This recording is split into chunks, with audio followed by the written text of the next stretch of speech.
In her eyes tonight, there's a glow tonight. They're so bright, they could light Fontainebleau tonight. She's so gracious, so vivacious. She's nasty to me. Blessed little house, click to the core, acting out her fuss with a frolicking ball.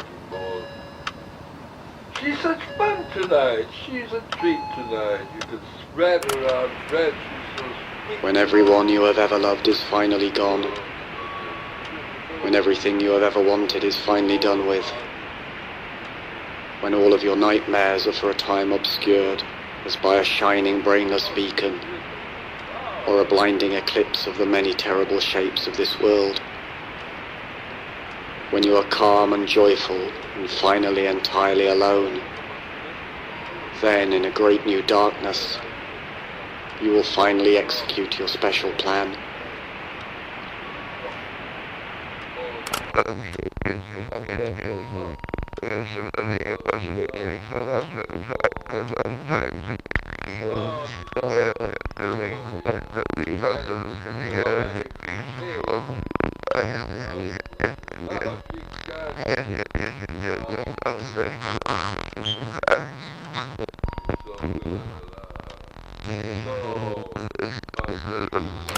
One needs to have a plan, someone said, who was turned away into the shadows, and who I had believed was sleeping or dead.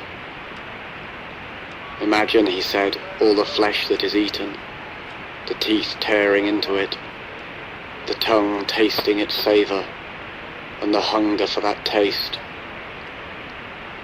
Now take away that flesh, he said. Take away the teeth and the tongue, the taste and the hunger. Take away everything as it is. That was my plan, my own special plan for this world.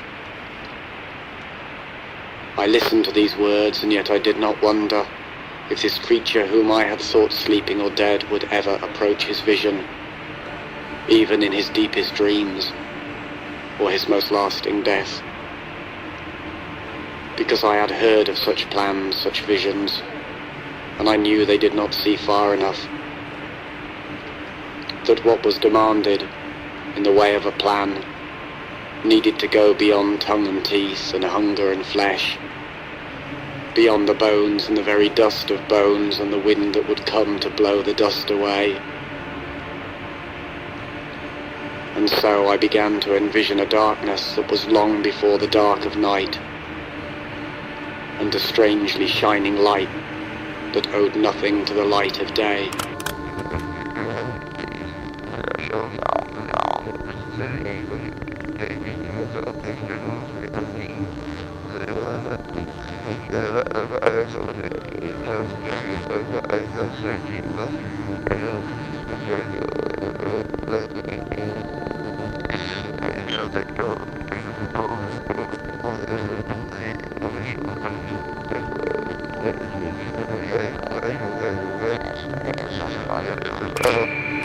That day may seem like other days. Once more we feel the tiny-legged trepidations. Once more we are mangled by a great grinding fear. But that day will have no others after. No more worlds like this will follow. Because I have a plan. A very special plan. No more worlds like this. No more days like that.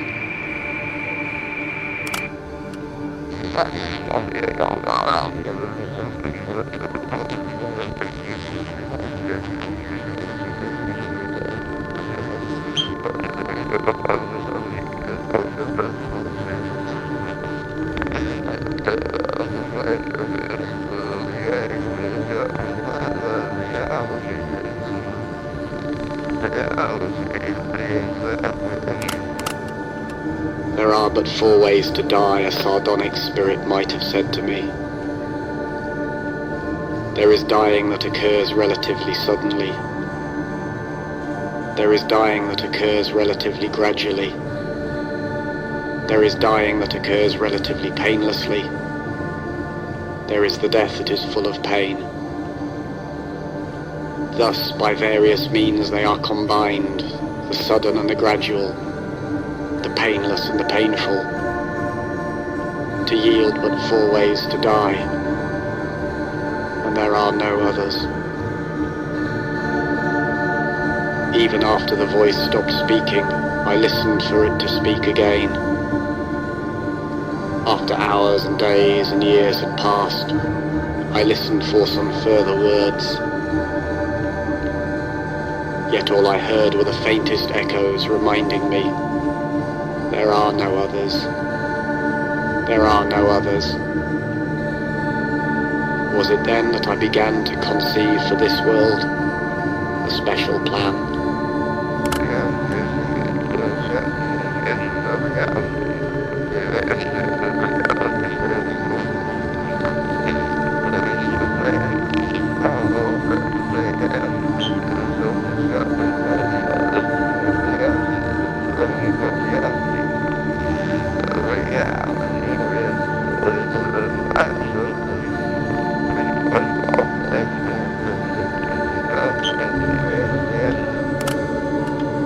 There are no means for escaping this world. It penetrates even into your sleep, and is its substance. You are caught in your own dreaming, where there is no space, and are held forever where there is no time. You can do nothing you are not told to do. There is no hope for escape from this dream that was never yours. The very words you speak are only its very words, and you talk like a traitor under its incessant torture.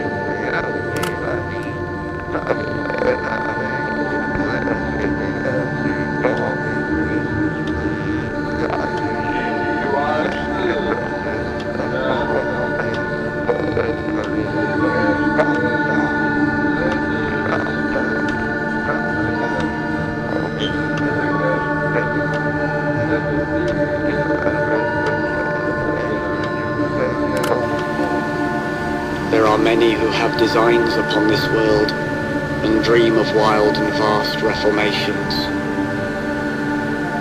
I have heard them talking in their sleep of elegant mutations and cunning annihilations.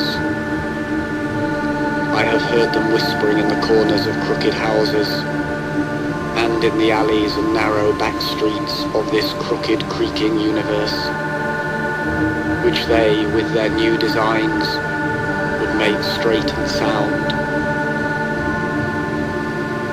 That each of these new and ill-conceived designs is deranged in its heart, for they see this world as if it were alone and original, and not as only one of countless others whose nightmares all proceed, like a hideous garden grown from a single seed.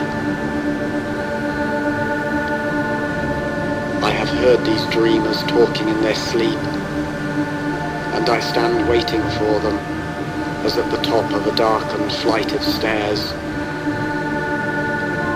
They know nothing of me, and none of the secrets of my special plan, while I know every crooked, creaking step of theirs.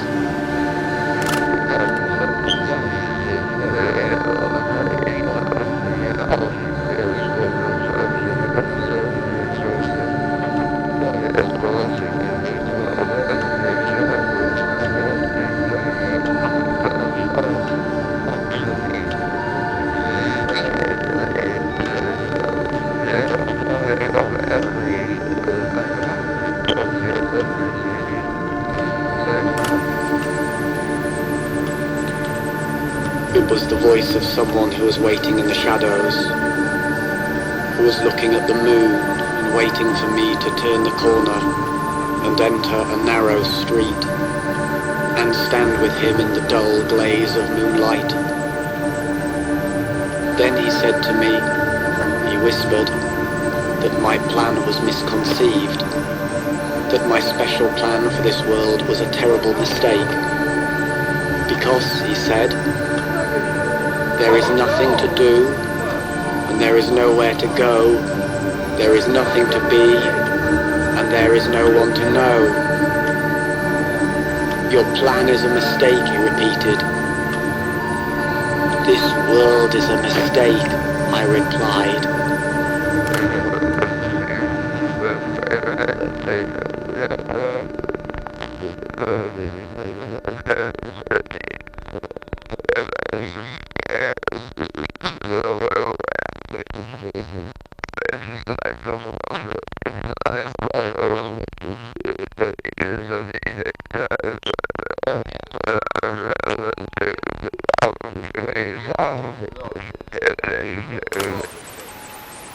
The children always followed him when they saw him hopping by. A funny walk, a funny man, a funny, funny, funny man. He made them laugh sometimes. He made them laugh, oh yes he did, he did, he did, he did, he did. Oh how he made them roll. One day he took them to a place he knew, a special place, and told them things about this world, this funny, funny, funny world, which made them laugh sometimes. He made them laugh, oh yes he did, he did, he did, he did, he did. Oh how he made them roll. Then the funny little man who made them laugh, sometimes he did, revealed to them his special plan, his very special funny plan, knowing they would understand and maybe laugh sometimes. He made them laugh, oh yes he did, he did, he did, he did, he did. Their eyes grew wide beneath their lids, and how he made them roll.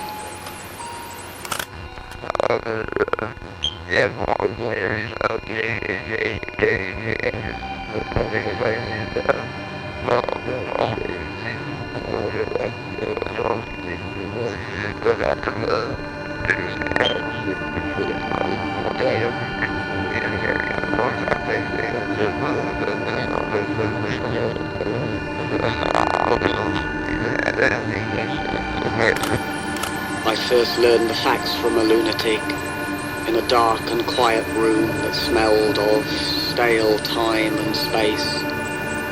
There are no people, nothing at all like that. The human phenomenon is but the sum of densely coiled layers of illusion, each of which winds itself upon the supreme insanity that there are persons of any kind, when all there can be is mindless mirrors, laughing and screaming as they parade about in an endless dream. But when I asked the lunatic what it was that saw itself within these mirrors as they marched endlessly in stale time and space, he only rocked and smiled. Then he laughed and screamed, and in his black and empty eyes I saw for a moment, as in a mirror, a formless shade of divinity in flight from its stale infinity of time and space, and the worst of all of this world's dreams, my special plan for the laughter and the streams.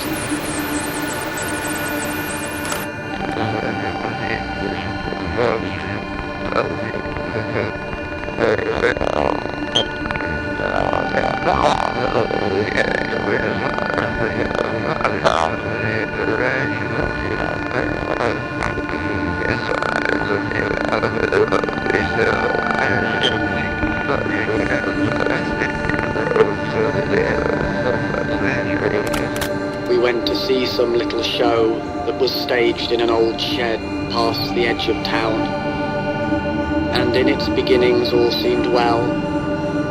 The miniature curtained stage glowed in the darkness, while those dolls bounced along on their strings before our eyes, and in its beginnings all seemed well.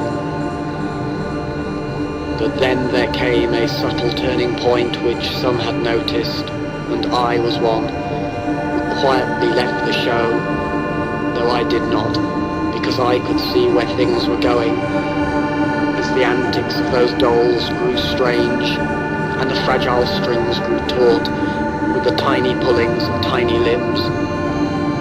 The others around me became appalled and turned away and abandoned the show that was staged in an old shed past the edge of town. But I wanted to witness what could never be. I wanted to see what could not be seen. The moment of consummate disaster, when puppets turned to face the puppet master.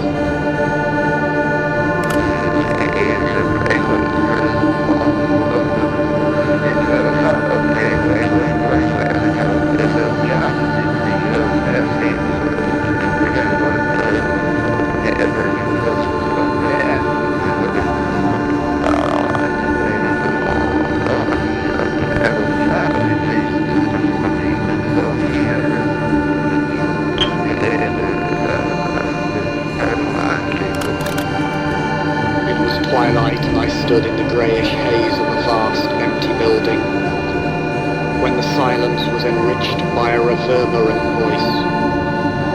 All the things of this world, it said, are of but one essence, for which there are no words.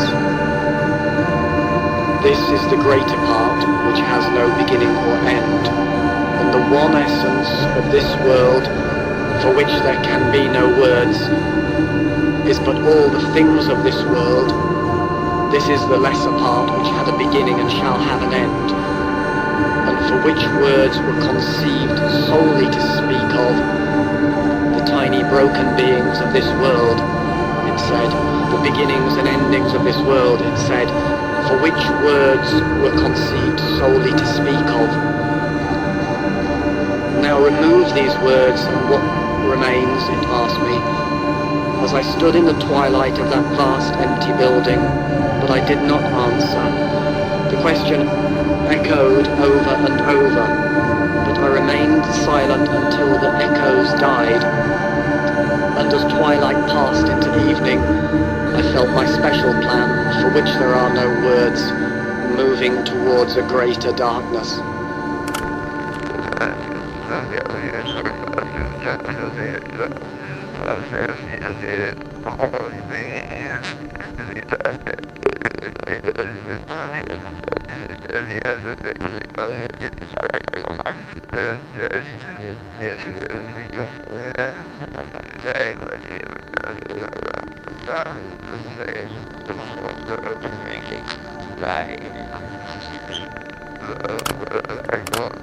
There are some who have no voices, or none that will ever speak, because the things they know about this world, and the things they feel about this world, because the thoughts that fill a brain that is a damaged brain, because the pain that fills a body that is a damaged body, exist in other worlds, countless other worlds, each of which stands alone in an infinite empty blackness for which no words have been conceived, and where no voices are able to speak. When a brain is filled only with damaged thoughts, when a damaged body is filled only with pain, and stands alone in a world surrounded by infinite empty blackness, and exists in a world for which there is no special plan.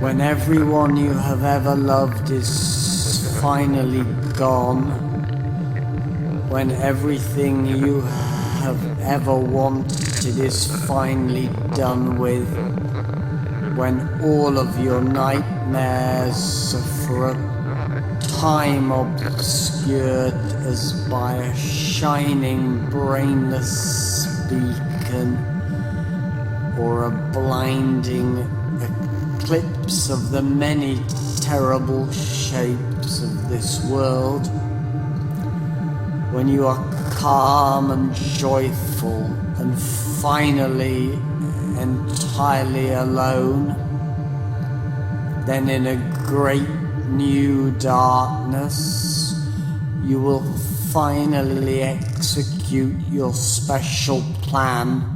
When everyone you have ever loved is finally gone, when everything you have ever wanted is finally done with, when all of your nightmares for a time obscured as by a shining brainless beacon or a blinding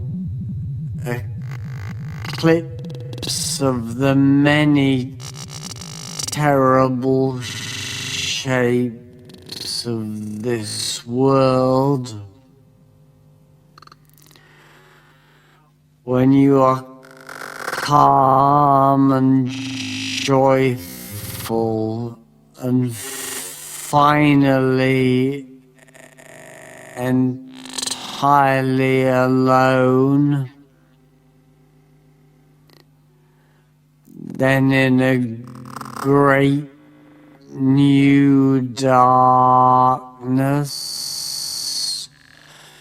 you will finally execute your special plan.